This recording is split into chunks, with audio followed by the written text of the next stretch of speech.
Evet, Panasonic Gh6 birazdan karşımızda. MFT kamera sektörünün en iddialı kameralarından bir tanesi olan Panasonic GH serisinin yeni üyesi karşımızda. Ben o bir 15 dakika önce yayına girdiğimi zannediyordum ki girmemişim. Umarım şu an girmişimdir.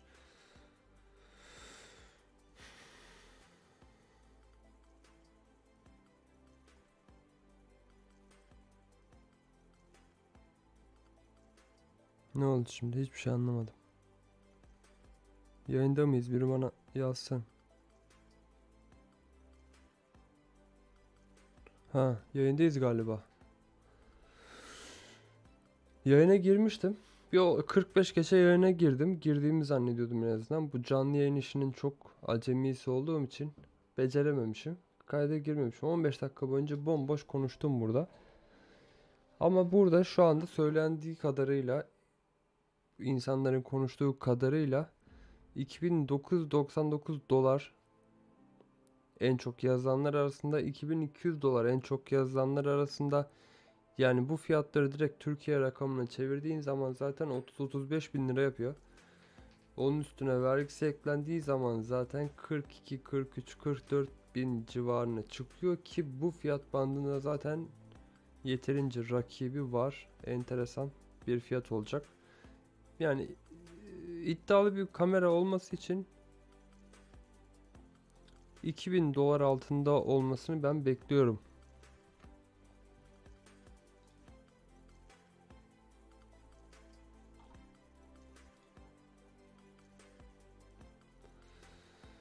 Girmişiz yayına. Güzel. Vallahi var ya, 2 kere yayına girdim ya. Aynı şeyleri 2 kere söyledim. Acemilik. Ama oturtacağım. Ben bu canlı yayın işini de biraz gizli yayın açıp pratik mi yapsam? Ne yapsam?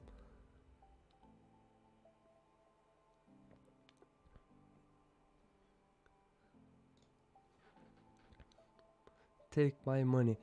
Otofokus hakkında konuşalım. Otofokus nasıl olacak? Otofokusla ilgili bir gelişme var mı gibi söylenti, tartışma çok fazla. Bu Panasonic'in yan tarafındaki sohbet kısmında insanlar genel olarak, bak no AF diyor mesela, otofokus diyor. Otofokusu merak ediyor. Bazı troll mü diyeyim artık, bazı insanlar da şey yazıyor, yani 2500 doların üstüne çıkarsa GH6'nın fiyatı, iPhone'la çekerim ya da işte telefonla çekerim, Samsung'la çekerim gibi eleştiriler de çok fazla. Çünkü 2000 dolar, hatta 2500 dolar üzeri düşünenler var, tahmin edenler var. Gerçekten uçuk rakamlar. O fiyat bandında rakipleri çok fazla çünkü. 6K 60 FPS 12 bit 422 olursa güzel olabilir. Evet, katılıyorum. 500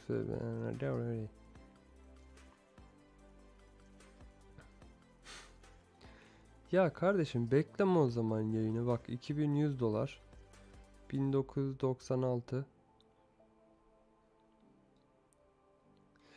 Abi şu an bu asıl yayının yapıldığı yerde saat kaç, ben gerçekten çok merak ediyorum. Yani bakayım siteye, Lumix kameras diyor. UTC kimin saati?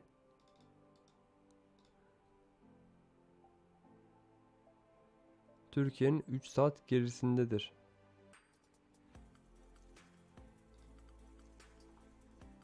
Kaç yapıyor?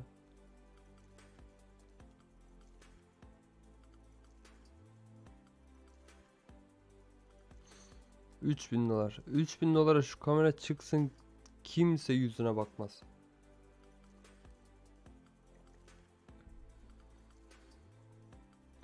Dynamic range diyorsun kardeşim. MFT bir sensörde dinamik aralığı zaten. Neyse, bu konu hakkında daha fazla konuşmak istemiyorum. Givas 6K 12400 ISO'dan Dual Native olursa inanılmaz bir özellik olur. Dual Native ISO'yu A7 S3'te görmüştük. FX3'te de vardı. C70'te de var. Ya sinema kameralarının %90'ında var zaten.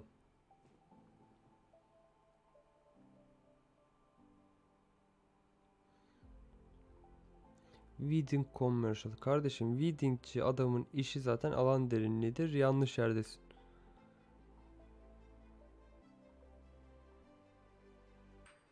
Bak, trolleri hep silmişler. Bunların birçoğu şeydi biraz önce. Bunun yerine iPhone alırım, bunun yerine Samsung alırım, bunun yerine telefon kullanırım falan diyenlerdi. Ben kayda girmeyi beceremediğim için, yayına girmeyi beceremediğim için burada hepsini okumuştum. Şimdi tekrar yukarı çıktım. Silmişler.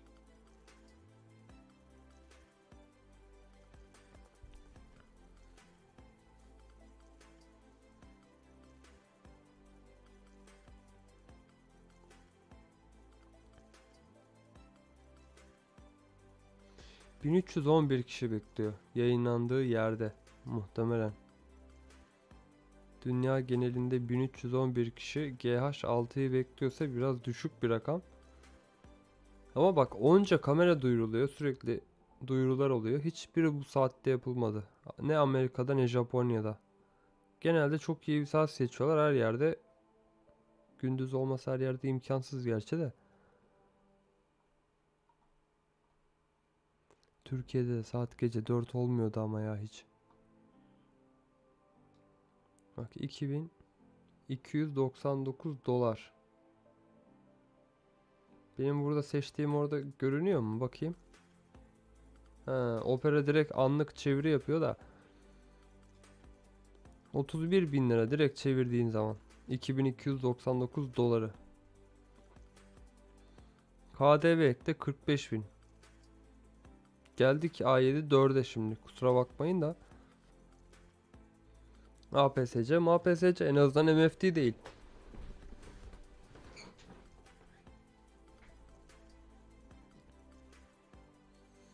Saat 4.00. Aç artık hoca. Hoca, yayını aç artık.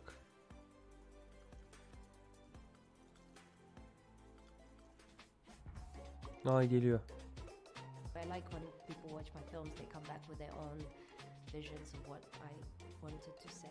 Filmmaking for me Şunu is a daha way büyütmem lazım benim. of connecting to others. My hope for the Gh6 is that it's a camera I can just like have with me in every moment and just capture it in a way that I feel free. Yanlış yaptım. 在创作的路上有一同 Şunu şöyle kendimi şöyle köşeye alayım. マイクロフォーサーズのシステムで Hatta kendim biraz 進化してくれるっていうのはずっと待ち望んでいたことですね。 ayarlıyorum Panasonic has a great tamam. reputation of always making leaps and bounds improvements that are appropriate for the time and the situations, and so we're really excited to see how Panasonic is going to pivot with this new camera. I'm happy with the Gh5. I use them all the time, and I'm hoping the Gh6 goes to the next level.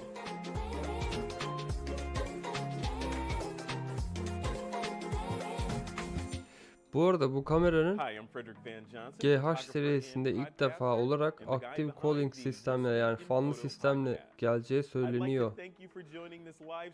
Ya bu fiyat bandını belirleyen şey zaten Sony'den aldıkları sensör ve Sony kaça satarsa yani o fiyatı sattıklarını tahmin ediyorum ben. Bak, body büyük, R5C gibi, gördün mü? To the addition of a host of innovations and video firsts in the celebrated Gh series of cameras. Today is the introduction of the brand new flagship camera in our Lumix GH line, the Gh6. We've always valued the vision of filmmakers and cinematographers, just like what you watched in that introduction video. Listening to creators about their creative self-expression requirements has always been the top Dediklerini priority hiç when anlamadığım developing için Lumix resimlere cameras. bakarak yaşlı amcalar And gibi now, haberi the öyle Lumix team okuyacağım is proud to resimlerden. unveil the next stage in the evolution of the Gh series, the Gh6. The Micro Four Yani Thirds system is Gh6 dedi işte. already extremely well suited for video production, and Gh6 will create even more creative possibilities. In short, the Gh6 introduces an exciting new creative dimension featuring a broader range of creative features and mobile capabilities. Here are some of the exciting new features and capabilities of the Gh6. The Gh6 has adopted a new live MOS sensor and a new Venus engine. The 25 sensor resolution has megapiksel been increased by more than 20% %96K compared to videoyu Gh5 göreceğiz. to 25.2 megapixels, with higher resolution, 7.5 higher speed stop. signal readout, and wider Yani dynamic MFT range. sensörlerde alışık olduğumuz bir şey Dual zaten. IS2 Body sabitlemeyi capabilities have güzel bir increased şekilde to yerleştirebiliyorlar. 7.5 stops. Sensör ufak New olduğu için. advanced image processing technology provides high resolution and natural noise reproduction, as well as the rich, expressive color reproduction that Lumix is known for. The Lumix Gh6 contains built-in V-Log V-Gamut 6K yok. LUTs for the first time in Lumix G Micro Four Thirds cameras, 12 and stop provides a dinamik stunning aralık, 12 13 plus plus stops of dinamik dynamic range range, and up boost. to 13 Niye plus boost? stops of wide Unlimited dynamic range recording using time dynamic ilk range defa boost gelmiş mode. Panasonic The Gh6 new serisine. Lumix Gh6 changes the game again with 422 10-bit C4K 60p Abi and Full unlimited HD recording time. 240p ne ya? 420 10-bit 4K 120p and 422 10-bit FHD 240p HFR or high frame rate. Kapatayım mı yayını? Gh6 can record FHD at a Bu kadar, maximum benden bu of kadar şu an. 300 frames per second VFR or variable frame rate. In addition to 420 10-bit 5.7K geldi. 60p, Pardon. 420 10-bit 5.8K Tamam, kendi içine 30p, dahili olarak çekemiyor 4.4K 60p, ama anamorphic 4:3 video can be 5.7K recorded utilizing the 60p full area geldi. of the sensor. And the Gh6 can display de-squeezed anamorphic footage on the monitor in real time. 5.7K 30p Prores. video recording is available in ProRes 422 HQ. Apple This is a fanboylarının first for Lumix. tercih edeceği bir şey ama The highly mobile body is equipped with a variety of video recording formats covering everything from filming to post-production workflow. The Gh6 features the high mobility, power, and rich functionality required in today's video industry. The Lumix team's goal is to enable new paths of creativity in video production while creating a new market for the industry. We'll do this together with all creators seeking new power and video expression. Panasonic is proud to offer cameras with such high reliability that can be trusted by professional creatives everywhere. During the development of Gh6, we've worked closely with director and cinematographer dur Jacob şu Schwartz Gh6'da from görünsün Mystery Allah Box. aşkına. Let's hear his Şu first kanalda tek impressions of göreceğimiz yer galiba şu yayın olabilir. So my name is Jacob Schwartz. I'm a filmmaker that's based here in Salt Lake City, Utah. I think the Gh6 was super essential to this project, and it worked really well for this project because what we needed was a small camera that was very versatile and could work quickly, especially when we're dealing with COVID, where we're always still trying to battle a lot of different variables and trying to battle a lot of different unforeseen circumstances. It was a quick and fast tool that allowed us to shoot quickly and efficiently and tell our story without having to have all of the overhead that we usually have with typical film productions. For the most part, we shot everything, actually for everything we shot at the new 5.7 ProRes HQ format at 23:9:8. We felt that was the best format that we could do. Again, we are Dual huge Native fans ISO'dan of bahsetmedi having our sanırım content değil mi? Ben future-proofed as well duymadım as şu ana having the kadar. flexibility Yani of changing standart stuff in şeylerden post. bahsetti. I know Yok that there's a lot of cinematographers out there that's esnek like kullanımı, frame forward needs and it is hafifliği, what it is, şöyle but yaptım, böyle we are yap. Bak huge advocates hafiflik of diyor adam putting oraya it in ray frame, and kurmuş. so having the 5.7 O kadar rayı resolution kurduktan sonra ağır ya allows da us to hafif just have that olmasının ne anlamı flexibility of var? saying, you know what, Tripod'da if we have kullanıyor to mesela reframe şu an. or adjust that pan or push in or stabilize Abi that çok image for any reason at all, we have yani that extra resolution. to do that. yanlış That was such a anlatılıyor. great, you know, feature of the Tanıtımlar camera doğru that we yapılmıyor. appreciated.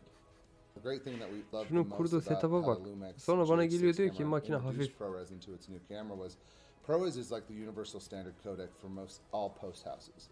Not having to deal with converting and cross converting Fiyat from söylemedi. different codecs that are more efficient Fiyat on yok. DA cameras. Galiba bedava. Having ProRes built in has just been invaluable. Bir an önce düşmüş Especially olabilir as bu it arada comes to bilmiyorum. post. We have Belki a de few fiyata scenes that are düşmüştür green oraya. screen, and we also have a few scenes that are just going to need that extra bit of bit depth we've grown accustomed to with ProRes. We definitely use the dynamic range boost on the new Gh6. And especially with us shooting out in nature where we don't have as much control of the light and where we're trying to do a lot of different balancing between our shadows and highlights, having that extra dynamic range was super invaluable, especially out in the desert. We were super impressed with IBIS. I'm excited to, as we Böleyim mi got back adamın into the post konuşmasını? room, Böleyim mi? how Yani stable adam the 13 images were bak when we were 13 shooting poz in dinamik handheld aralık diyor. IBIS. 13 stop The pardon. Gh6 Dinamik was aralık invaluable diyor. because it allowed us to take a story that could have been really complex and Bu overbearing bir and başarı mı allow us to shoot it in a very diye short time soruyorum. frame, but also retain the image quality that we are used to with some of the bigger camera systems. And so especially now with the ProRes, İşte bu especially now sinema with the new kamera CF olduğu için Express belki card format, Dual ISO'dan it all kind of worked beautifully into our faydalanabilirler. ecosystem here at Mystery Box and Paradox Post of taking the project from conception all the way through delivery. Göreceğiz. All right, thank you, Anlatsın Jacob. bakalım. It's great to hear some of the new features are being appreciated on the new GH6. The recommended retail price for GH6 will be $21.99 USD and $21.99 Euro. And future GH6 Ne performance dedi? enhancements will be delivered via firmware updates. 21.99 And mı we'll dedi? continue to update the camera features based on Kaç? the needs 2000 of our customers. 199 mu dedi? Lumix has always placed importance on creating cameras Dolar. that enable new video expression. 2199 We dolar. know creators will love the new GH6 and the new creative possibilities this amazing new camera brings. Stand by for a live Q&A session with Matt Fraser and Sean Robinson from the Lumix team. All right, everybody. This is Ulan such adam an makineyi exciting anlatmayı bizim gibi yayın announcement açmış. from Panasonic Lumix. As you all know, the GH6 is finally here, and we are now being joined by Matt Fraser to actually talk about it and address the questions that all of you may have in the chat. What's up, Matt? Evet, bir Hey, Zoom Sean. bağlantısı daha I'm gördük. sure you haven't been very busy today. I was just lounging in the backyard. Nothing to worry This about. is this has been how many years in the making for so many people in the chat. You know, just such a crazy amount of time for how long we've been waiting for this. And dude, I'm so excited that we can actually talk about this now. Çayı Yeah, döktüm. that makes two of us. Obviously, we've been sitting on a lot of information. I'm sure people have questions, and we got answers. So let's get into it. Let's get into this project and let everybody know what's going on. Yeah, so to let everybody know that is tuning in Abi for fan the sesi Q&A varmış. part of this, if you have a Ben onu question fanı and kapatayım you're derken watching on the çayı Lumix döktüm. USA channel here, at least for the questions here, I think we are also watching over on the Panasonic Lumix videos channel as well. Tag either at Lumix Cameras or Panasonic Lumix Video, depending on which page you're viewing this on, so we can see it pop up here in the chat, and we can get to your questions. So yeah, let's kind of It's really easy. It's really easy to read all the questions right now. They're flying by. Yeah. There's only 2,000 people here. So Couple words of comment that I am going to put out there right now. If you spam the chat with the 5.7K same olması question and the olabilir. same word over and over again, OM1'den you will be put in farkı. timeout. Fanlı olması Because olabilir. it starts to Unlimited kayıt massively olabilir. just fill in the thing here. So, Ya biraz daha all videoya right, couple of the yönelik questions that have come up so far. diye düşünüyorum Obviously, yani. everyone is Ne asking kadar about autofocus in the camera, so I think we do have to at least neyse dur talk a little bit dinleyelim about the bakalım adam bir autofocus. şey anlatıyor. And Anladığım then we're kadarıyla gonna move on from anlamaya that. We're not gonna çalışıyorum. spend an hour talking about autofocus. You want to chime in, why don't we Matt? just Autofocus dedi, Yeah, onu let's just get anladım to mesela. So obviously now that everybody sees, it uses the contrast-based autofocus system. It's DFD based. I am well aware Kontrast it's not the direction that people were hoping Autofocus that we dedi would abi. go. So Hala I first kontrast urge you to take a autofocus mu look at yani? the wealth of review videos that'll be coming out with the camera. Ultimately, they'll help to give you some guidance as to whether or not there's a meaningful improvement in the autofocus system or not. I want to make sure everybody understands why Yok mu yani we faz went down the odaklı path that we did. So autofocus? you have to remember that when we're Şu developing yayın or başlamadan working önce on sensor herkes design, şeyi bekliyordu zaten. we're Hani working on the otofokusu information düzelttiniz based mi? on Otofokus an nasıl? older camera. You know, we're Orada working on this around the şu Gh6 popüler timeline sohbet when we're mesaj, working on that new gerçi sensor. sizde And so görünmüyor you're da. working Bak on the şurada concerns popüler of that sohbet sensor mesajlarında herkes at that otofokusu point. So düzeltmediklerini low light sordu. sensitivity, Defalarca dynamic defalarca. range, Ve şu an söylüyor ki resolution, those are the things people are kontrast. most concerned about. Obviously we pay attention. We know Abi people are looking for a 21 dedi adam. PAF solution. We've worked Dolar on olarak. improving the DFD autofocus system for a number of years. Ultimately, in order to give the picture quality improvements that this new sensor has to offer with its faster readout speed, with the dynamic range Euro boost olarak mı function, which I 21 think dedi people are going acaba? to be very O impressed with the kısmı overall kaçırmış image quality of olabilirim. the Tam sensor. anlamamış It is olabilirim. a substantial improvement over the GH5, and realistically, it has more dynamic range than a GH5S. So you and I have been explaining Abi to a lot of people hedefin that this is Fuji really olması sort of çok an mantıksız ve çok homogenization zor. Çünkü of the GH5S XH2 concept yolda and the XH2 GH5 geldikten concept in a sonra single muhtemelen camera body. The low light APS-C bir sensitivity is sensörden clearly sonra superior dönüp de to the GH5. Oh, It yeah. is very competitive MFC to the sensöre GH5S. And so ben at the çok end of the şans day, when we're vermem working on the şahsen. sensor Çok büyük bir design, avantajı and olması lazım ki çok eventually büyük bir want to avantajı incorporate yok it, bu aletin. it just wasn't possible for us to get 2899 dolarsa zaten daha beter. modifications for phase-based autofocus. Now, Ben to be clear, that doesn't mean that 2199 we dolar aren't sanmıştım. investigating Hadi bir face-based ihtimal autofocus şansı var systems or demiştim de. time of flight autofocus Yok. systems, or maybe something really cool that Şu none an of us yok have ever yani. heard of before. But at this time, Bu paraya with alınabilecek this camera, A7 var, Canon this is R6 what var, we're going to be Fuji able to offer. X-H2 And so çıkacak. hopefully that explains the situation. I know it's not what people wanted, but please take a look at the image and more importantly, take a look at the autofocus system tests that are out there. Ya fanboyları That's I think var. Panasonic. Yeah, as some people were pointing out here, we just got rushed with Rengini çok beğeniyorlarmış. Ben bir iki kere konuştum. Rengi çok güzel. İşte Sony'deki renkler yok. Renkleri çok daha başarılı falan. Kendi şeyleri var, algıları var, bilmiyorum. Bir alışkanlık, yani algı derken bir alışkanlıkları var. Otofokus kaçıyormuş. Hiç sorun etmiyorlar onları. Abi bak sen dedin renkleri çok iyi diye de bilmiyorum ya, ben kullanmadım. Demek ki kullanmak lazım. Gerçi Hasan'da vardı, bizim arkadaşta vardı. Geçen vlog çektiğimiz. Bir deneyeyim bakayım.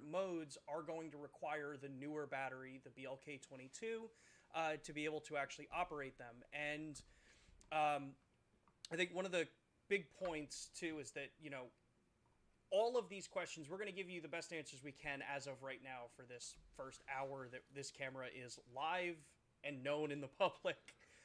But over the next month, we're going to be doing a ton of A7 S3'ten mi bahsediyorsun şu an? We'll be answering a lot of these questions and showing more in-depth demonstrations. Panasonic'ten mi bahsediyorsun? İyi işler çekiyor diye. Matt, if there's anything you want to add in, just jump right in. Ha. Yeah, so let me explain Abi bilemeyeceğim. Panasonic kullanmadım. Ama bir kullanıp görmek lazım demek ki. Technically has a higher voltage threshold, which means lower current going into the camera, a lower thermal threshold. So any recording modes that cause the camera to get hotter, like 4K 120, 5.7K 60p, those aren't going to be available with the 19 battery. So I jokingly say if you'd like to turn a Gh6 into a Gh5, bunlar boş muhabbet yapıyorken ben Sony'nin en sonki makineleri hakkındaki fikirlerimi zaten söylemiştim de FX3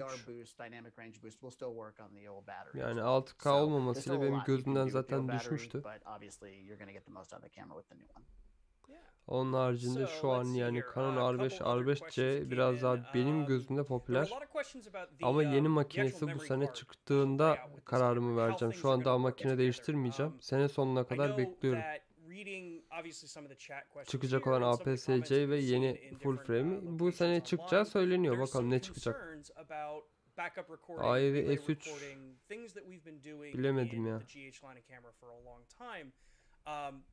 But as the simple answer we can say, most modes, as long as you're not having to use just the CF express card because of the bitrate, you can still back up and relay record to both of those media devices. Yeah, and I want to clarify something on this too, because I think there's a lot of misunderstanding. So ProRes, it eats a lot of data. I don't think there's any question about that. It's like over 1900 megabits per second. That's got to go to the CF Express card. But we have all intra codecs in the camera that will support up to, you know, 4K 60p all intra. Abi şöyle 3900X bir bit eski sezon olduğu için orada sorun yaşıyor olabilirsin. Yani daha güncel işlemciye yönelmeni tavsiye ederim. 4800H var bende mesela laptop. Hiçbir sorun yaşamadım. 8K video işledim. Ekran kartı diyorsun. Ekran kartı bunu söylemediğin için bir şey diyemeyeceğim. Ama bende 1660 Ti var. İşte Canon R5'in RAW videolarını işledim. 8K RAW video, 16 bit RAW videosunu işledim çok rahat bir şekilde. M1'i olan arkadaşlara gönderdim. Onlar işleyemedi. Çünkü çok severim. M1'i zaten bayılırım. Dedim bir deneyeyim bakalım olacak mı, olmadı. Abi bunlar ne anlatıyor? but at a minimum, you know you're going to have extra Yani media that you'll be able to kontrast work with the otofokus product as well. kullanıyoruz hala dediği an zaten benim Yeah, için and talking bitti about bu that too, you know, konuşma some ama of the future stuff that's coming on, because we've gotten a lot of questions about future firmware updates, because I think as you have often said, Matt, it wouldn't be a Lumix launch if there wasn't firmware already planned for it.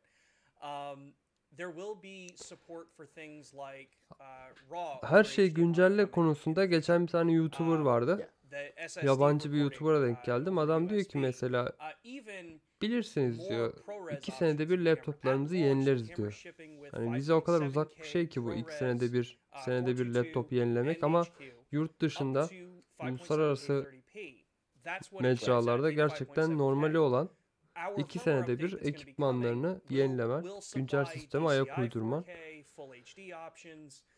komik geliyor tabii And böyle Matt, I think söyleyince you have de. a little bit of insight Yani as to adamın kind of yaptığı the şey bu. thought 2 process senede bir behind ya da that her launch. sene ekipmanlarını Well, I mean, değiştiriyorlar. obviously, Komple bilgisayar, I think what people kamera, have to understand is that lens, there's a lot her of testing şeyi that has to happen değiştirip whenever daha we put new güncele o ayak codecs in. uyduruyorlar. It's a lot of Biz engineering 10 time sene that has nasıl to go into götürürüz this. diye So bakıyoruz we wanted tabii. to make sure we were providing the absolute highest quality image from the camera that it was capable of achieving for ProRes RAW. I'm sorry, ProRes. And then on top of that, as we go down the line, we'll be able to add in like 4K, you know, in a DCI format, and we'll also add full high definition.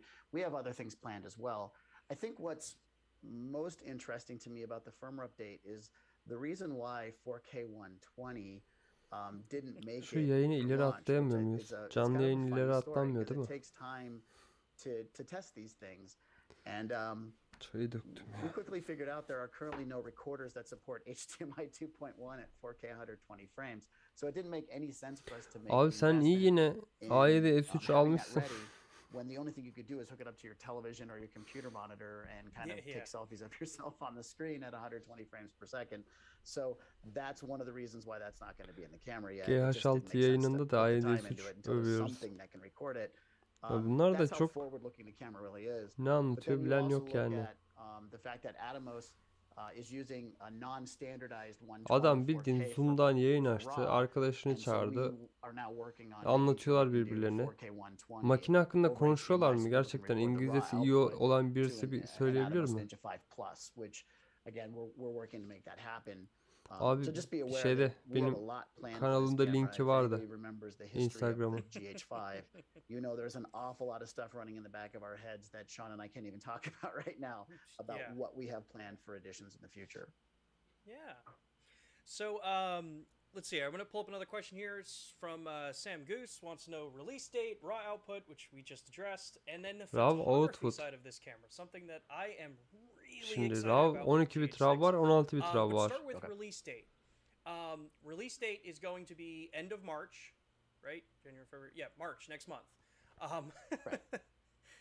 Man, It's a month that starts with an M. You got like M months. You got two shots. You got two shots out of Sean. So So the camera will be shipping by next month, and I think probably one of the coolest things, Önümüzdeki Matt, ay is şey yapacak diyor. a lot of the different Kargolanacak regions that you diyor. can be buying this camera in all have some sort of promotion running for the pre-orders at the start of the camera's release.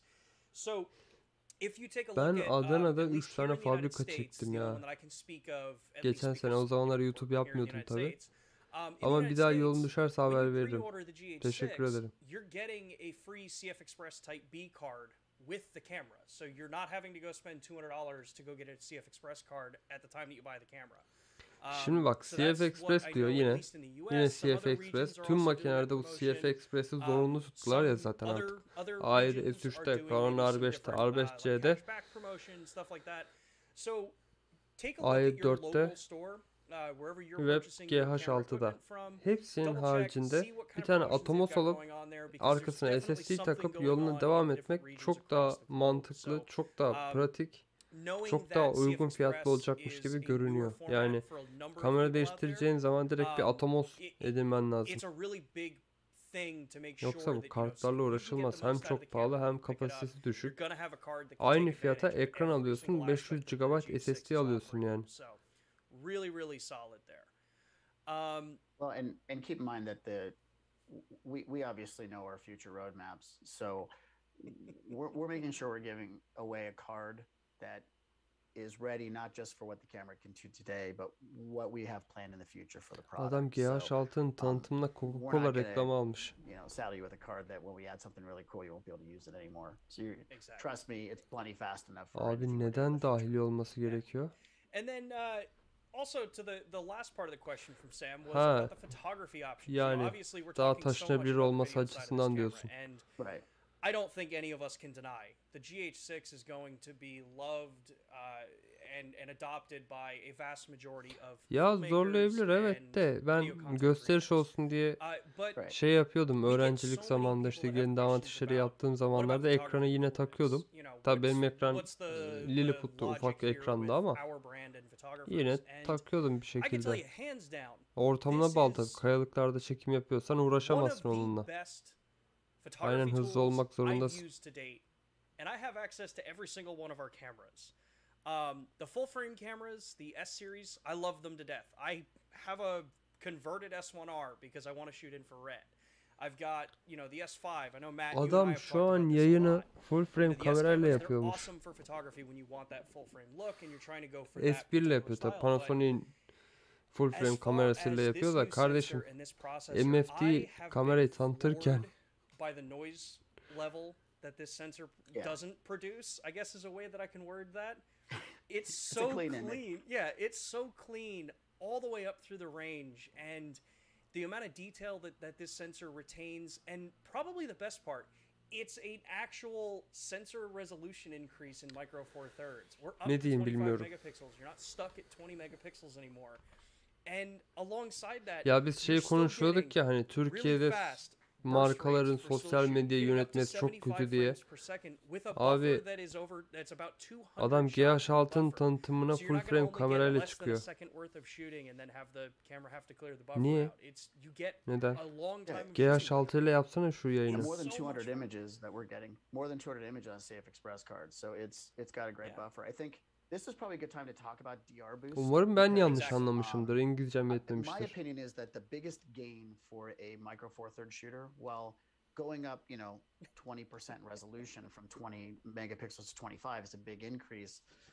The dynamic range boost feature, I think, is going to be the part that really shocks Abi some şu people dynamic at range the image 13 quality. poz And 13 so stop I wanna make sure dynamic everybody range deyip understands duruyorlar that da bir DR saniye. boost is not just a video feature. It is a Canon photographic feature as well. R5 It is inherent within the sensor dynamic design. range. So just a very quick explanation of how this works. 14.6 We capture a single frame of image information, and it's sent X-T4 into two gain stages. dynamic You're going range to have what we call a high gain 14 stage, which will give us really clean shadows, but it's going to clip the highlights. Alpha So 6600 you're gaining up that image for clean shadows. And then dynamic we range take a low gain stage, which has lots of dynamic range. 13.4 More than a stop. Ulan more benim dynamic. kameranın It's one dynamic stop range'i more nasıl dynamic range X4'ten than daha az? any micro four thirds camera we've ever introduced. Neyse bu ayrı bir So you get better tartışma highlight konusu fakat information, but that 2 would saattir create noisy övünüp shadows. durdukları And so what we effectively do is we take dynamic the range clean shadows from the high gain stage and we inject 13 them ile into the övünüyorlar. noisy Dynamic range shadows of the boost low olarak gain, 13'ü and that gösteriyorlar. creates a very Normal high düz dynamic dynamic range range'imiz image, 12 but it has diyorlar. very Kaldı clean ki. shadows. And so that's the part that I'm really excited about is how clean these Bilmiyorum, files sanki look bu when yayını you gömmek için açmışım process gibi them. duruyor. And Sean Fakat and I have been hiç öyle bir working niyetim within the yoktu. Sony Gerçekten X3000, which is the çok ekstrem application bir şeyler that we can bekliyordum. use Böyle right now for etkilenmeyi processing bekliyordum. raw Güzel files. kamera çıkacak. We're not just looking Sektöre at heyecan the JPEG getirecek, engine, yenilik which has getirecek huge diye improvements in terms beklentiyle of its açtım noise ama reduction as well. We're seeing an incredibly clean image, things we've never seen in a micro four thirds camera. I think it would be safe to assume that this might be one of the best sensors available in crop sensor cameras. And so I think people are going to be blown away by that image quality. Now, keep in mind, there's some limitations. This only works up to 60 frames per second, and that's in any video mode. So it doesn't matter if it's 5.7K, 4K, 1080p, it doesn't matter. It's 60 frames is 60 frames. But this is also the case for 6K'da 60 kare demedi you're going to galiba. see we have these two burst 5.7K'da modes. We 60 have a kare dedi. 60 frame burst and we have a 75 frame burst. And a lot of you are probably going, why would Panasonic do this? There's like a 15 frame difference and the buffer is basically the same. Why were you guys doing this? And it's pretty simple. 60 frames per second is the limit for DR boost, dynamic range boost. 75 frames per second is the throughput of the engine with all the other things that are going on with the autofocus system. So we can give you a maximum of 75 frames. That's going to be without DR boost. So that 60 frame is what gives you your DR boost function. And so for photographers, this is, I think, one of the biggest returns on this camera is that extra dynamic range. Gerçekten samimi olarak soruyorum. Güzel makine çıktı diye düşünen var mı şu an? Evet, yani değişik bir makine geldi. Farklı bir soluk geldi diyen ve o tarz o düşünceye sahip olan var mı? That's moving, and that gives us the ability to cancel it out and clean up the image. And so you're going to get really clean video images from this camera, especially in the DR boost modes. Ya tabii bak o kadar gömdüm ama şimdi şöyle bir şey de var. Makinenin direkt geldiğinde de bir görmek gerekiyor. Belki içindeki hazır ayarları ya da hızlı ayarları çok pratiktir. Bilmiyorum artık. Kullanması çok kolaydır. Sallıyorum.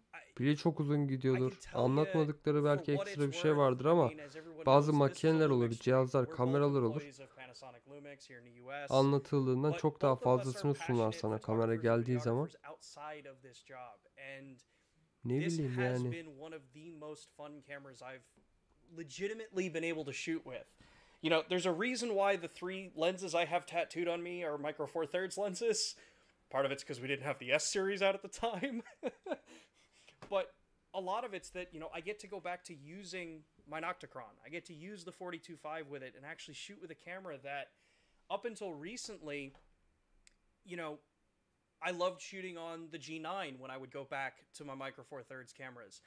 This camera feels like the perfect mix of the G9 ergonomic wise and into the full, aynen bak Enes atmış bana 2197 dolarmış abi. Yanlış bilgilendirildik. Arkadaşlar kandırıldık. 2197 dolar BNH'ten satışa sunulmuş alet. 2800 dolar değil. All of you that love tilt screens, you've got a tilt screen. Everyone that likes vari-angle screens, you got a vari-angle screen. Şu an ekran görüntüsü geldi BNH'ten. 2199 dolarlık bir alet olarak tekrar düşündüğüm zaman inanılmaz. Yani biraz daha belki tamam. Biraz daha kabullenilebilir gibi ama. I know that there's some questions about weather resistance when it comes to the fan. So I think it's important to understand that what we've formed is a plenum. It's a ben biraz önce fanı gördüm zaten çevirirken kamerayı. The heat's actually coming out. The fan is cooling the sensor. I'm sorry, no, the fan is cooling the engine. And the fan is cooling the CFX. Ha o belki şeyi yanlış anlamıştır. Dolar, euro ikisini birden söylediler en başta. Passive cooling for sensor, it's active cooling for bilmiyorum engine artık. and CF Express card. That whole case where your camera's guts live is completely sealed away from the fan. So there's no way water, unless you, if you submerge the thing, that would be a problem. But if you got rain, snow, things like that that are, you know, not ridiculous downpours, you should not have any issues. Direkt KDV eklesen Also keep in mind the LCD screen is a %20'den hesapla ekle 36.000. Onun da kar marjı şeyi falan filan 45 Türkiye gelişi en az. Bir de özel tüketim vergisi de kameralara ekleniyor sanırım. Bak fan var. R5C'deki gibi. So they don't have a they don't have like an iron core that has copper wiring wrapped around it. It's effectively a magnet field that's floating and spinning. It's like a maglev train for a fan. That's effectively what's in there. So it is a weatherproofed device as well. So you're effectively building a camera system that bir de yukarı doğru completely weather sealed bir dönüş gördüm ekranda. To get that heat out of the engine and out of the CF Express card. So I wouldn't worry too much about tanıtışı falan çok komik değil mi? Frankly, if there's the best possible chance for water incursion in any camera is where the lens meets the mount. And so gasketing and other seals that are on that lens are vital to keep it safe. Gördüğüm kadarıyla hiçbirimiz makineden mutlu değiliz. Çünkü bu kameranın çıkması gereken fiyat tahminen 1500 dolar civarında olsaydı inanılmaz satardı. Ama 2100 de çok yani. 45 bin liraya geleceğini düşünürsem o paraya çok daha başka kameralar satın alabilirim. had been coming in here. So, you know, obviously, as we said, cooling fan. One of the things that I think a lot of people may miss, at least here with this particular conversation, is that we've had a camera on the market that supports and utilizes a cooling system for an active cooling system. It's the S1H. Since 2019. That camera, since 2019. So this isn't new. This isn't new technology for us to be developing. Its reliability isn't in question. I think if you are concerned about reliability, look at reviews of the S1H. You know, that camera's been out almost 2 years now at this point, and the camera is just rock solid. This is going to be the same thing. It's just such an awesome piece of kit. The other cool thing is that there are people asking questions about noise, fan noise, things like that. Boş şeylerden bahsediyorlar. Ben şöyle kendimi ortaya alayım en iyisi. You have to remember that you're not looking at a fan that's spinning at the speed that, say, your home box fan would run or your home air conditioning fan would run, which run at fast RPMs to create a ton of noise because they have to move a whole bunch of air. These systems run much slower, so they're a lot quieter. Vibration is dampened properly because of the type of fan that's being used, as Matt described. And on top of it, the system has a number of modes Panasonic so that you can tune it more Gh6 for your style of saat shooting. If 4.30 you're in an oldu. environment where it's 20-25 going to be dakikadır ridiculously hot sizin out, böyle like boş we're boş in, I'm in nereden Texas beri? here, you're out in Denver, we get some pretty hot summers in both the Aynen. areas, depending on where you are. Son You have the ability 25 to turn dakikada the şu fan on to ikisinin full böyle boş speed boş muhabbetini if you dinliyoruz. need it. But you also have the ability to Tüm leave it in planı bu auto muydu 2, yani? which is how the camera Günlerdir ships, kamera which will duyuracağız, automatically kamera turn the fan duyuracağız. off when it doesn't need it. So it's only going to ever kick the fan on when it's absolutely necessary, and you have different speeds for it. So as far as audio goes, you're never going to hear the thing. The internal şunlar ne microphones, if konuşuyor, ona you're using bakalım. the internal microphones, is going to have a really hard time picking it up, especially if you're recording anywhere that's going to have any kind of normal sound running. S5 low light. Yeah, S5 full frame bu arada. S5 low light'ta it's tokatlar. mind-boggling how cool the system is, no pun intended. Görüşürüz Hulusi Bey. Let's see here. So, go ahead. I've seen a couple questions about the Bu high ne? res shot Global mode shot. and the handheld Global high-res shutter mı mode. varmış? I've also seen some Sanmıyorum. questions about Yok, certain yok features artık. Yoktur global live shutter. view composite. Dual As of Nativisto'dan today, bahsetmedi, the low Gh6, light'tan bahsetmedi. has no live view composite. Sean, I don't know if they're going to be adding it to the camera Dual or not. Nativisto'dan da The high res bahsetmedi. shot mode is a very cool addition because the stabilization system in this camera has improved radically over the Gh5 and even the Gh5 Mark II. It's not just that it's 7.5 stops more, more Orada stable. I'm sorry, görünmüyor mu 7.5 lan? stops of Dur bak stability şöyle versus yapayım. 6.5 stops on the 5 Mark II. There's a much higher precision gyro Roll, sensor in this external camera, roll. External roll and var. it gives Onu us better söyledi. data Low for light. stabilizing Bilmiyoruz. everything. Dual And so, Nativisto'dan wide-angle bahsetmedi. lenses for video look awesome on the camera with the stabilization system.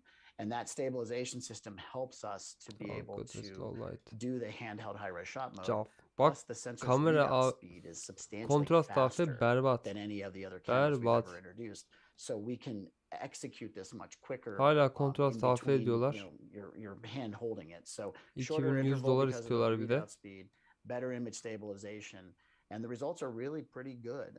Sean's been doing street Şurada bir photography with it, yorum which I think gördüm is crazy. acayip ama You bulamıyorum. got cars driving in the background, but it's actually smart enough to recognize the movement of those cars, and it auto corrects it and Satıldı. gives Fan you noise. Ne yapacaksın the fan look noise'u? of a longer Saçma. exposure for those cars that were moving, or if they were high, fast shutter Fan speed, no diyor. it Kapat o effectively zaman. just picks one sample and gives you the single sample for anything that was moving in the in the image. It's really good, and I think a lot of people are going to be impressed with that Internal feature. Yeah, Olmaz.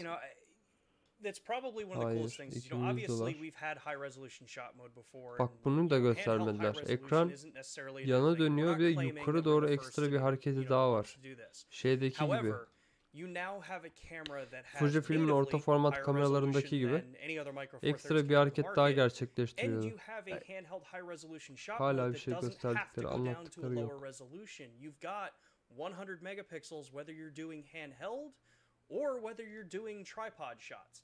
The difference is just going to be how many images it takes to create that and the processing time difference between the two. Bekliyoruz. Heyecanlı bir şey göstersinler diye bekliyoruz. Tek söyledikleri kontrast hafif, yukarı dönün ekran.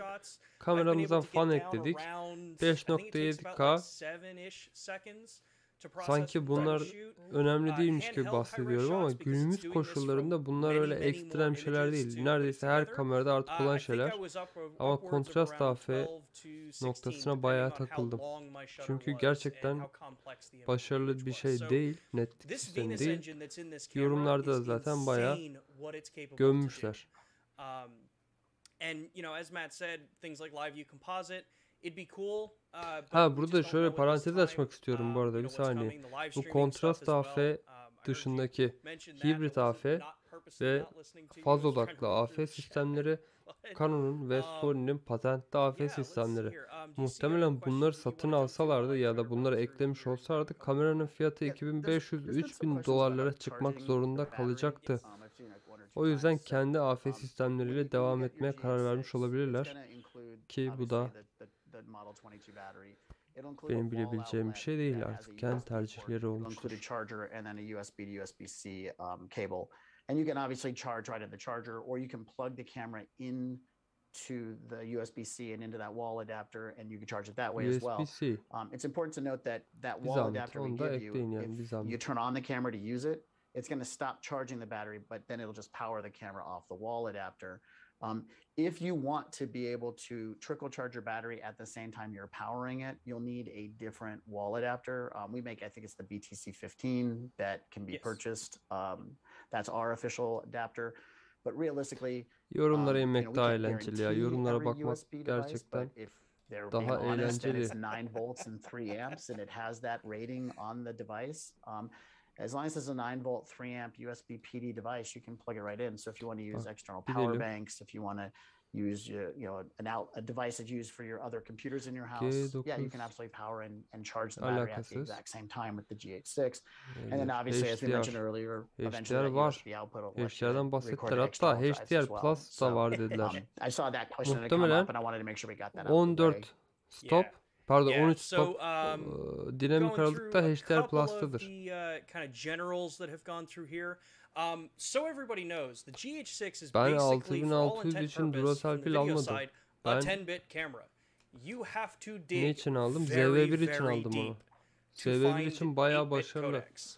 6600 için They are there. yok. You can't İki do, tane, just so you know, you can't do slow-mo. You can't do İki slow-mo tane with the Sanger 8-bit aldım codecs. The 6600 VFR does için. not work in any of the Bir 8-bit tane de codecs. kendi orijinal pili var. And that's actually one of the cool Yeah, it's an things I 8-bit. think for a lot of Bunlar people çok too is yüksek ya. that, you know, VFR now in this camera, while you don't have continuous autofocus, Kısımları you have Gh6. push AF at the Gh6'ten beginning küçük of it. olamaz. Fan You don't var. have sound, but you have a 10-bit codec now that's actually fairly robust to work with.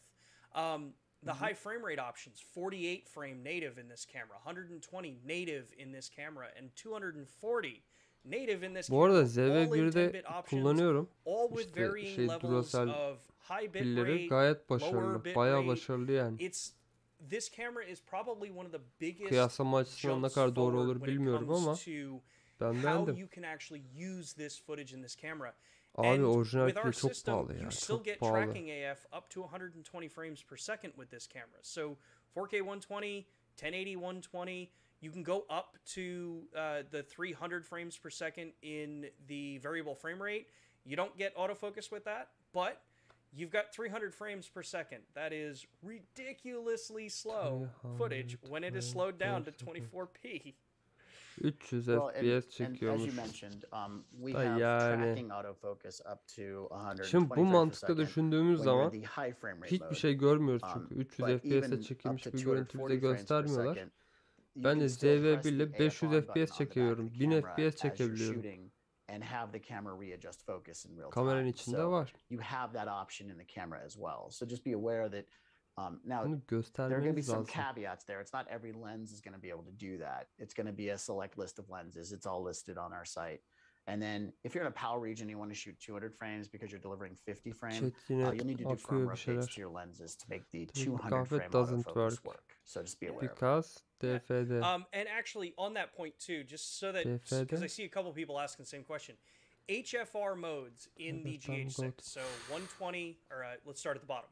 48 frame per second, 60, 120, Ya, and 240 that are selectable in the main recording options all have autofocus and all 4K'da have crop mu audio atıyor? recording.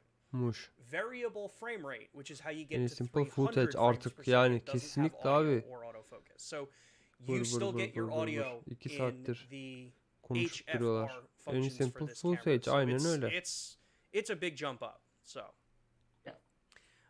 let's see here. Is there a headphone? I heard. şey Is there mi a headphone gösteriyor? jack? Yo. No, we were. Yeah, I'm joking. Yes, it absolutely has a headphone jack. Sorry, I realize not everybody here is a Panasonic owner, so it's not something that they're aware of. Abi so saat 5 oldu artık. Hadi ya. People. Yeah, it absolutely has a headphone jack, has a microphone jack, and we make a device called an XLR1, which you can put through the hot shoe of the XLR camera. girişi And yoktur. that'll give you a channel Saçmalama. 1 and Yukarıdaki channel 2 handle'la input for vardır. XLR. And then a great Aynen additional öyle. feature is that I can actually record the XLR1 and also audio coming into the 3.5 Bunu da millimeter FX or the bunu built-in da mic. FX3'ten That's gördüler 4 ha. audio channels that you can record simultaneously. So, companies like Sarmonic and Rode, they make little, wireless lav systems that give you 2 transmitters, one for each of your interviewees. And then you can put that onto the 3.5. That gives you 2 different level controls for those people. And then you can Ben use yine the yorumlara dedicated XLR iniyorum. microphones and use those as your, person 3 and person 4. Some people like to double lav individuals so that they, in case there's a scratch that's happening on like a shirt, they can Bak literally bu double güzel lav olurdu. people and use Bilgisayara the, falan hiçbir şeye the ihtiyaç 3.5 duymadan millimeter scratch audio as yayına backup audio. girebilmek. So Benim anladığım it's o a internet very useful set live of features to stream have on the derken. camera. Yeah. And by the way, one Ne addition to the camera oversample that I daha love that 1080p'nin. Sean, I know you have one there.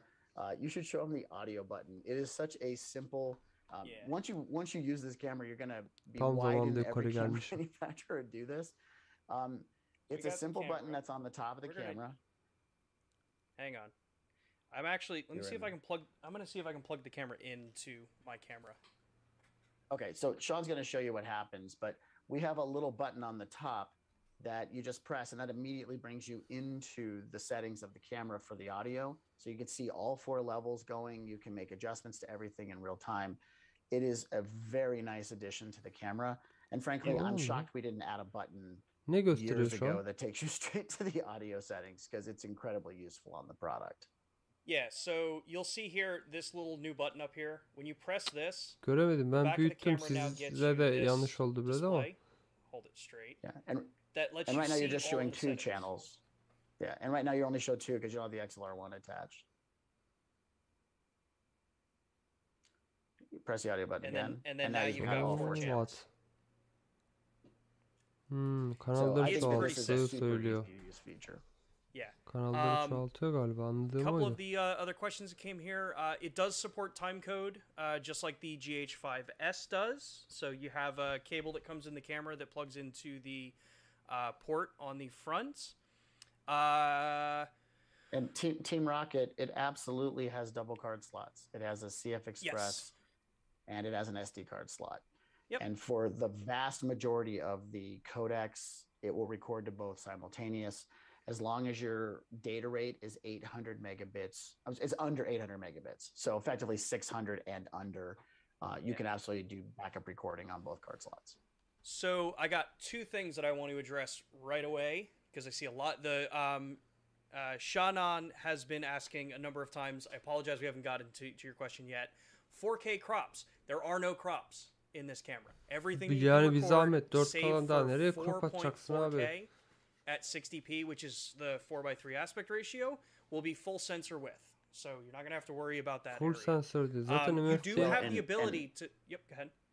Sorry, no, finish. I'm interrupting you. I apologize. So when you have 4.4K, which will get you 60 and 48 frames per second, that will be a slightly crop in on the sensor, but things like 5.7K, 4K, all the way up to 60, full HD, all the way up to 300 frames per second, will use the full sensor width for recording.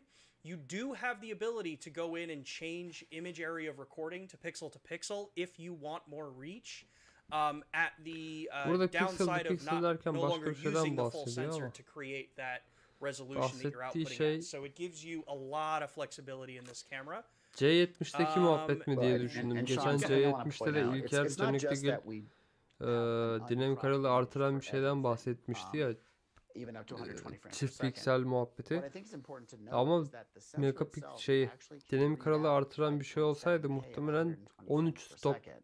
dinamik We just don't aralık have the processing denemezlerdi. power internally or the thermal management to Burada be able başka to bir şeyden handle that at bahsediyor. this ISO time. performansından Or probably bahsediyor ever in olabilir. this particular chassis. I don't want anybody thinking that's coming in a firmware update. Just don't spread that rumor. That's not the case. But because of this, that means that Bak şu when yayına you look at 602 4K tane 120, beğeni it's gelmiş. downsampled from Bizim 5.7K yaptığımız 120. yayında So it looks 0 beğeni var. stunningly good.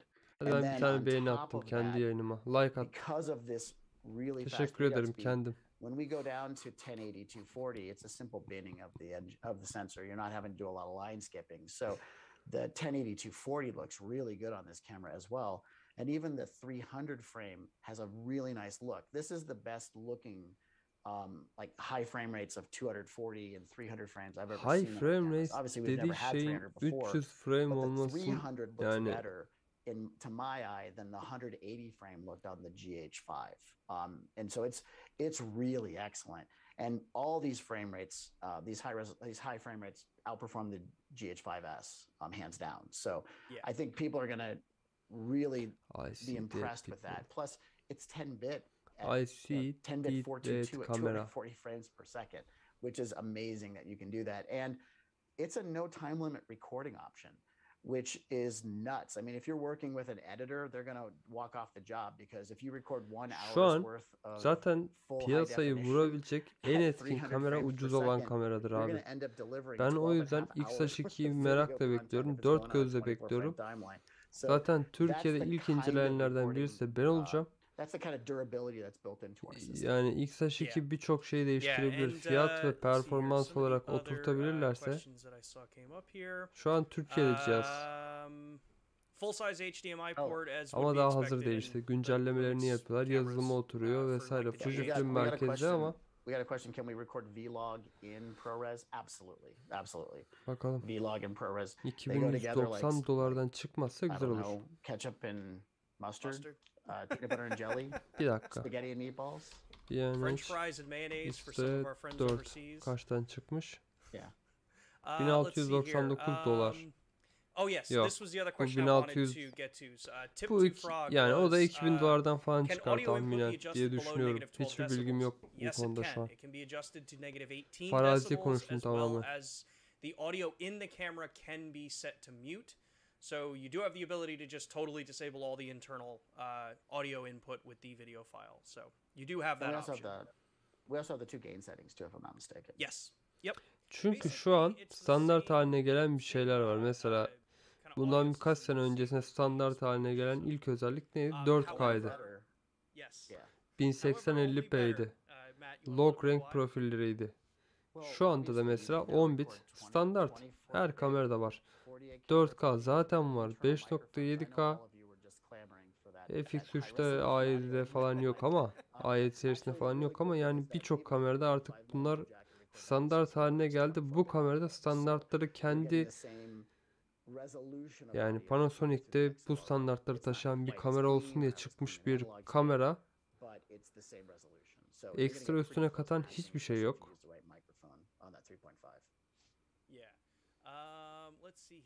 En azından fiyattan mı vursa diyorduk, onu da yapamadı. Bilmiyorum. Fiyatı da düşük değil yani. Let's see here. H.265 codec. So easy way to tell with the Lumix cameras at least is anything that's 420 10-bit is going to be an Bu beni düşündürdü Yiğit Bey. Saat 5'te İsmail K'yı düşünmek istemiyorum ya. Is H.264. So you have plenty of options both ways. And there's a reason we do 420 10-bit. I know some people want an HEVC codec that's 422 10-bit. And we would like you to be able to edit your video files and hopefully not have to transcode. That's not remotely possible with a 422 10-bit HEVC file. There's no graphics acceleration in any media cards or GPUs that we can find that can accelerate HEVC 422 10-bit. It just doesn't exist. So you would be 100% relying on the processing of your computer to be able to do this. Bu da standart mesela. So we work in H.265 420 10-bit because we know a lot of modern computers can work without any real issues. So that's why we chose to do that. Keep in mind that we have a 5.7K Bak yine chat'e iniyorum. that is 2 HEVC. saniye bir So ineceğim. that could be a real challenge to Muhtemelen bir şey edit, unless you kaçırmayacağız. transport Yukarıda that kamera footage. So göstermeyecekler. that's why we're working Al with hala bak aynı şey. Yeah. En Let's iyi see video here. One of the other footage. Abi questions insanlar was, çekilmiş can you punch görüntüyü in görmek for istiyor. focus when you're manually, like, can you Yani manually örnek punch in üzerinden for focus anlatsalar while hiç recording? sorun kalmayacak. I don't know, Matt. Do you want to break it to them? I'll let you do it. This is Lowlight. your- this Bununla is your thing. bahsetmediler zaten. So, Lowlight'tan you know, bahseden yok. we've listened, and yes, of course you can with the new sensor and processor. This the the new 12 sensor bit and mi new 14 bit mi processor onu da söyleyen yok. allows us that ability that you can do manual focus with punch in while you're recording video. It's been a long time coming. I know a lot of people have asked us for this. It's now with the new engine and sensor, it's now capable to be done with the Gh6. So, yes. And Sean and I have a policy on this class on this channel. We try to be honest, or we will be honest with you. So there's a caveat that'll only work up to 60 frames per second. So once we get to 120 frames per second, we won't be able to do the focus assist or the magnification once you're above 4K 60 or 1080 60 for that matter. But I just want to make sure we got that out there, because I don't want a bunch of people on the forum saying Panasonic lied to me about this. That's the limitation. Yeah. So, let's see here. We got time probably for like a couple more questions. Well, there's one I want to make sure I get to, because Fabian has been asking quite a bit, and I want to make sure we get this out of the way, because if I don't, I won't be able to sleep at night. So I'm getting a lot of requests for B-RAW. So we offer B-RAW on some of our cameras over HDMI to be able to use external recorders. At this time, we haven't made any public announcements about what we're doing with B-RAW, or if we'll support B-RAW on this camera, but it's being asked multiple times. Some people are asking about B-RAW internal. I saw that on here as well.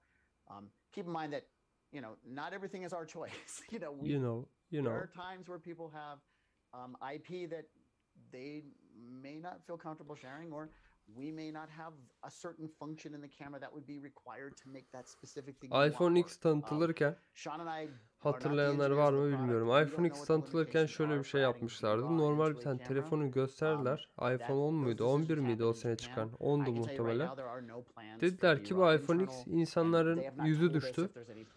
Sonra işte şaka yaptık, maka yaptık falan filan diye arkadan asıl iPhone X'i çıkardılar. İnsanlar beklentisi düştüğü için daha yüksek tepkiyle daha çok şaşırdılar. Daha büyük reaksiyon gösterdiler.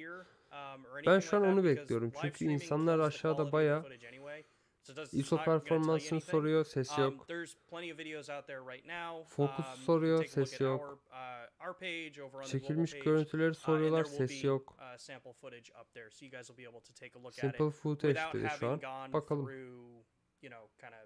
The YouTube compression. So, let's see here. Vlog is Vlog V-Gamut. Yeah, it's the full Vlog. It's not Vlog L. So, not that ultimately, I think that was a bigger deal than people made it out to be. This Vlog is always about how much highlight information the sensor has. We set a rule that we call it Vlog L when it's under a certain dynamic range. The Gh6 now exceeds that dynamic range threshold. So log renk formatı tamam okey de. But that's more about sensor characteristics than it really is about the log curve. Yeah. So all right. Well, we've been going for about an hour for the stream with the launch. So we're going to end up calling it for tonight. Actually, I want to get to one last thing. İnsanlar inceleme yayınlamaya başlamış bile. Ya onlar önceden dağıtıldı tabii kamera. Gh değil. X2'nin bana verileceği gibi. High frame rate capture options for photography, using video and allowing to pull still frames out of it. In 4K photo, it was like an 8 megapixel file. On the Gh5, 6K photo was not 6K. It was the density of a 6K file. It was a 5.2K capture. Because now the camera can record in all these video modes in 10-bit internally, you don't put it into a 6K mode or a 10-bit deyince bir ilgimi çekiyor ama o kadar yani. 5.7K, and you're going to effectively get exactly what you would have gotten. Devamını getiremiyor. Bar a few, slight changes in some features we had to offer. So we've elected to just make it a video mode, and you can record it that way, and you can still extract the frames just like you were always able to from the 6K and 4K photo mode. Yeah. So cool.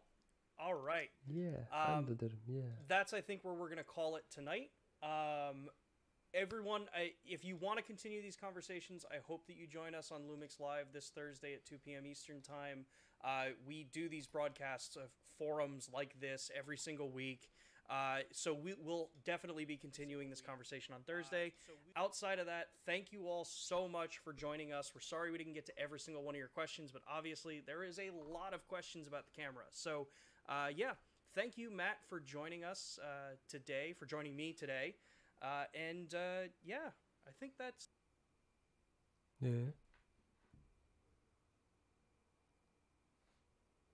Adam yayını mı kapattı?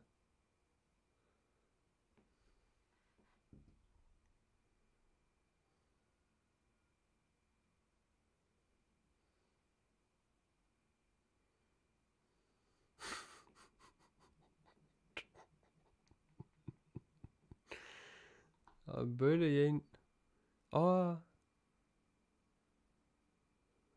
Kapattı yayını. Mükemmel ya. Gerçekten hayran kaldım yayını kapatış şekline. Ben de böyle teşekkür ederim hepinize deyip çat diye kapatayım mı yayını? Saat sabah 5. Evet, MFD kamera. MFD kameraların en yeni temsilcisi bizi resmen, ya şimdilik diyeyim, en azından şimdilik kepengi adam çat diye kapattı gitti ya. Yani thanks dedi. ESC'ye bastı. Sağ üstte çarpı var ya, çarpıya bastı gitti. Şimdilik hayal kırıklığına uğrattı. Kamerayı görene kadar kesin konuşmak istemiyorum. Zaten yeterince eksilerinden bahsettik ama çok da bir kameranın diğer kameralardan, yani son 1,5 sene içerisinde çıkan diğer kameralardan çok da bir farkı yok gibi, yani gerçekten şaşkınlık içerisindeyim. Zaten kontrast AF, neyse konuştuk bunları hep. İstiklal Marşı ve kapanış yapalım biz de o zaman.